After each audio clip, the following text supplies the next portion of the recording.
Class साहब 1972 में शिमला मुआहदा हुआ था। ये मुआहदा हमें भी पढ़ने का मौका मिला, लेकिन दोनों ममालिक के अंदर इस मुआहदे के ऊपर इन लेटर एंड स्पिरिट अमल दरामद नहीं हो सका। अब क्यों पाकिस्तान को, भारत को ये मुतनब्बे करना पड़ा कि आपने जो भी इकदाम किए हैं इनके ऊपर रिविज़िट करें, बसूरत दीगर हम शिमला मुआहदा भी ख़त्म कर सकते हैं? ये बड़ा अहम सवाल है आपका।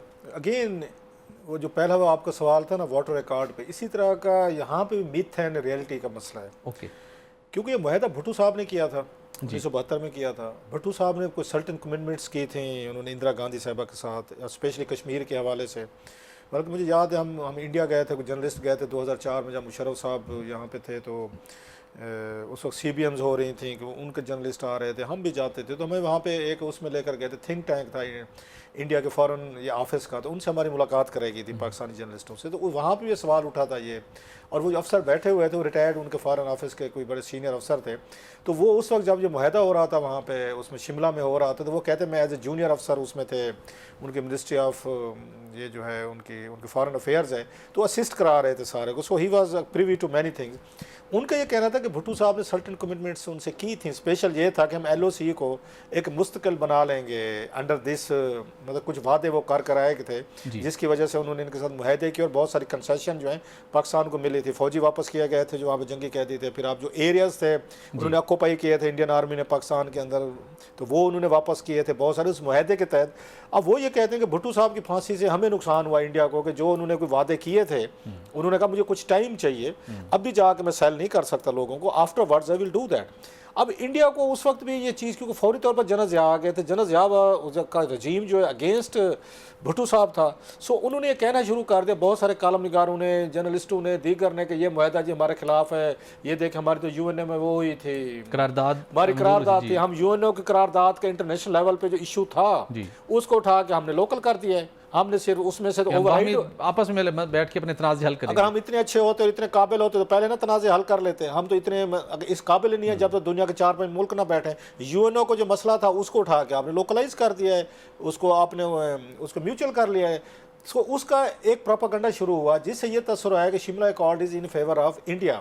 इसलिए जब भी हम कोई बात करते थे, UNO में जाते थे, हमारा प्राइम मिनिस्टर जाता था, उठाता था, इंडिया क्या करता था, वो इस चीज़ की इसके खिलाफ आता था और हमेशा वहाँ से बयान आता था कि आप शिमला अकॉर्ड के तहत ये मसला कश्मीर को इस UNO में नहीं उठा सकते, इंटरनेशनल फोरम पे नहीं उठा सकते, किसी की आर्बिट्रेशन नहीं कर सकते, बिकॉज अंडर द एग्रीमेंट आपकी हमारी बातचीत होगी कश्मीर पे और थर्ड पार्टी नहीं आएगी। इसलिए हमेशा हम ये समझते रहे कि भुट्टो साहब ने कोई ऐसा मुआहदा किया था कि जिसकी वजह से हम इस मामले को इंटरनेशनल आबादी ये सारी कम्युनिटी को नहीं ला सकते, ये चीज़। लेकिन इसकी जो अब हम जब ये बात कहते हैं कि हम इसके वो नहीं रहेंगे, पाबंद नहीं रहेंगे, तो बेसिकली हम वही समझ रहे हैं कि ये मुआहदा हमारे खिलाफ था। जब हम इसमें से निकल गएंगे या निकल जाएंगे, जैसे कि सिंध ताज से वो निकल गया है, तो फिर हम इस मुआहदे और इस मुआहदे के तहत तो सर हमने कहा था कि एक दूसरे के अंदरूनी मामलात में मुदाखलत नहीं करेंगे, एक दूसरे धमकी में अल्फाज इस्तेमाल जंग भी नहीं होगी, एग्जैक्टली।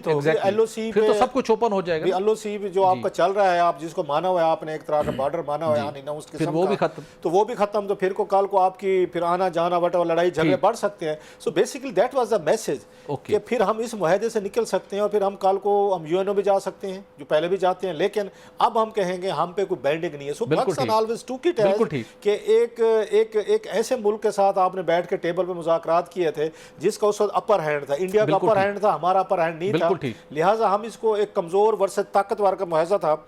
आज हम समझते हैं हमें मौका मिल रहा है तो हम इसको इससे निकलना चाह रहे हैं। सो इसकी ये बिल्कुल ये है, और ये बड़े इसी वजह से बड़े खतरात और जंग के बादल मंडला रहे हैं। क्लास साहब, डेफिनेटली दोनों मुल्कों के लिए जंग इंतहाई मोहलक और ख़तरनाक है। जंग किसी भी मुल्क के अंदर किसी भी के लिए कभी कोई जीत नहीं लेके आती, तबाही बड़े पैमाने पे होती है। अब मामला जिस लेवल पर पहुँच गए, नवाज शरीफ साहब और भारतीय वज़ीर-ए-आज़म नरेंद्र मोदी के जो ज़ाती मरासिम में बहुत गहरे रहे हैं।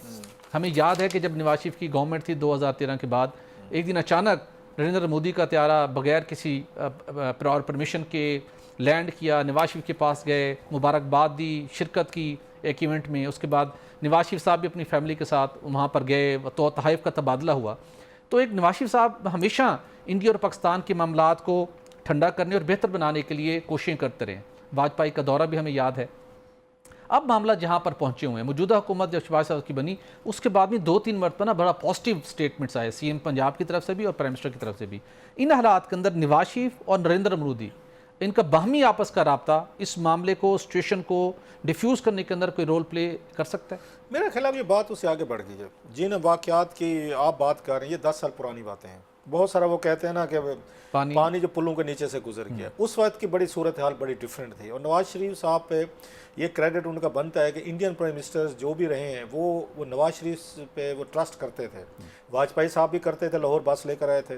मोदी साहब जो हैं वो रेवेंड आए थे। So it showed their confidence in Nawaz Sharif साहब कि ये इनसे बातचीत हो सकती है कि शायद ये पीस चाहते हैं, अमन चाहते हैं। लेकिन हमने ये देखा है कि एस्टेब्लिशमेंट जो उस दौर के अदवार के रही हैं वो उन्होंने इन चीज़ों को कभी अप्रिशिएट नहीं किया। नवाज शरीफ साहब आपको याद होगा 2013-14 में उधर जा रहे थे इंडिया में, जब ये मोदी साहब ने उनको इनवाइट किया था अपनी उस पर ये ओथ टेकिंग पे, उस वक्त की भी एस्टेब्लिशमेंट हमारी उस जनक यानी साहब जो थे वो खुश नहीं थी। मैसेज भिजवाए गए थे भी केयरफुल ये वो।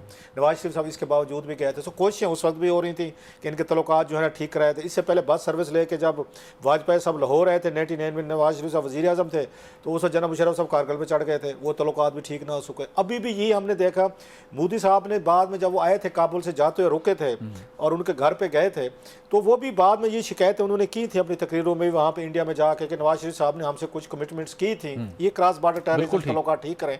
तो नवाज शरीफ साहब could live up to his ये प्रॉमिसेस जो उन्होंने प्रॉमिसेस किए थे, तो उनकी उस दौर के एस्टेब्लिशमेंट ने उनको सपोर्ट नहीं किया। सो मसला ये है कि अब वो बातचीत तो करना चाह रहे थे, नवाज शरीफ साहब के जरिए वो ट्रस्ट भी करते थे, आए भी सही। ये बड़ी बात थी कि वाजपेयी साहब भी आए और मोदी साहब भी घर पहुँच गए। या तो हम इन चीज़ों को सीरियस लेते, तल्लुकात ठीक कर लेते और इसी ही ये उसके शिमला कार्ड के तहत यही ये रिक्वायरमेंट थी ना कि हम म्यूचुअल एग्रीमेंट करेंगे। जो वाजपेयी साहब का लाहौर डिक्लेरेशन में बकायदा शिमला कार्ड का जिक्र है, आप इस चीज़ को चलने देते।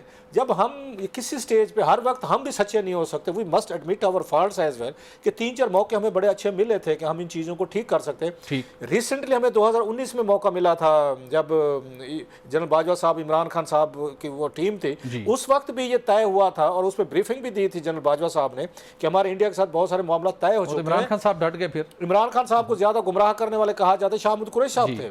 उन्होंने सहाफ़ियों को भी बाजवा साहब ने बता दिया था। That was the best of time कि पाकिस्तान आर्मी उस वक्त के अपने कमांडर के नीचे इस बात पे तैयार हो गई थी कि हमें इंडिया के साथ मसले को हमें बिल्कुल वंस फॉर ऑफ सेटल करने ये चाहिए। तो उन्होंने फार्मूला बड़ा उन्होंने दे दिया था कि 20 साल के लिए कश्मीर को हम फ्रीज कर देते हैं, ट्रेड आना जाना शुरू करते हैं, बॉर्डर शार्टर ईज करते हैं, ये वीज़े शीज़े दे देंगे। बल्कि उस वक्त तो ये बताया गया था कि मोदी साहब जो है 10 दिन के लिए पाकिस्तान आएंगे, वो वहाँ बलूचिस्तान में जो उनकी मुकद्दस एक उनकी यात्रा होती है वो करेंगे, 8-9 दिन वहाँ रहेंगे, फिर इस्लामाबाद आएंगे और इमरान खान साहब से मिल के प्रेस कॉन्फ्रेंस करेंगे। They will announce these breakthrough. और फिर कप्तान डट गया था जी। फिर कप्तान साहब जो है, मैं समझता हूँ कि खान साहब को थोड़ा अगेन अपने एडवाइजर की इस इल एडवाइस पे ये रहने के बजाय ये बाई कर लेनी चाहिए थी। ये इस खित्ते के लोगों के लिए बहुत बड़ा चांस था जो हमने मिस किया। मैं फिर कह रहा हूँ, हमें अपनी गलती मानते हैं, हर कोई अपनी गलती नहीं मानता।